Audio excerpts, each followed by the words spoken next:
Amos, chapitre 7.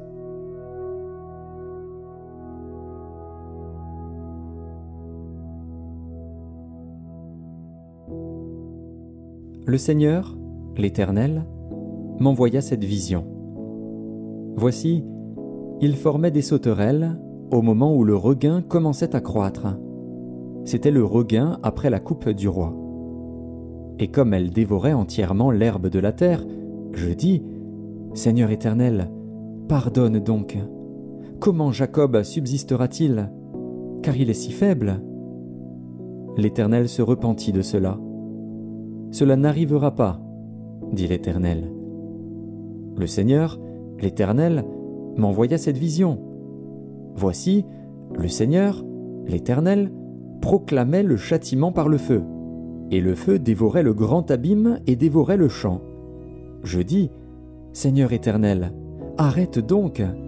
Comment Jacob subsistera-t-il, car il est si faible? L'Éternel se repentit de cela. Cela non plus n'arrivera pas, dit le Seigneur, l'Éternel. Il m'envoya cette vision. Voici, le Seigneur se tenait sur un mur tiré au cordeau, et il avait un niveau dans la main. L'Éternel me dit, « Que vois-tu, Amos ?»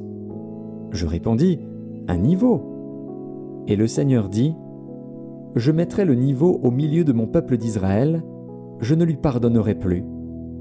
Les hauts lieux d'Isaac seront ravagés, les sanctuaires d'Israël seront détruits, et je me lèverai contre la maison de Jéroboam avec l'épée. » Alors Amatsia, prêtre de Béthel, fit dire à Jéroboam, roi d'Israël, « Amos conspire contre toi au milieu de la maison d'Israël.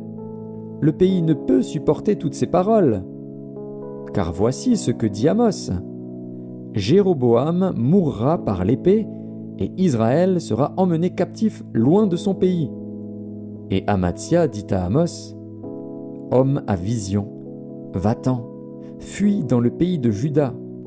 Mange-y ton pain, et là tu prophétiseras. Mais ne continue pas à prophétiser à Béthel, car c'est un sanctuaire du roi, et c'est une maison royale. » Amos répondit à Amatsia, « Je ne suis ni prophète, ni fils de prophète, mais je suis berger, et je cultive des sycomores. L'Éternel m'a pris derrière le troupeau, et l'Éternel m'a dit, « Va, prophétise à mon peuple d'Israël. » Écoute maintenant la parole de l'Éternel, toi qui dis, « Ne prophétise pas contre Israël, et ne parle pas contre la maison d'Isaac. » À cause de cela, voici ce que dit l'Éternel, « Ta femme se prostituera dans la ville, tes fils et tes filles tomberont par l'épée, ton champ sera partagé au cordeau, et toi, tu mourras sur une terre impure, et Israël sera emmené captif loin de son pays. »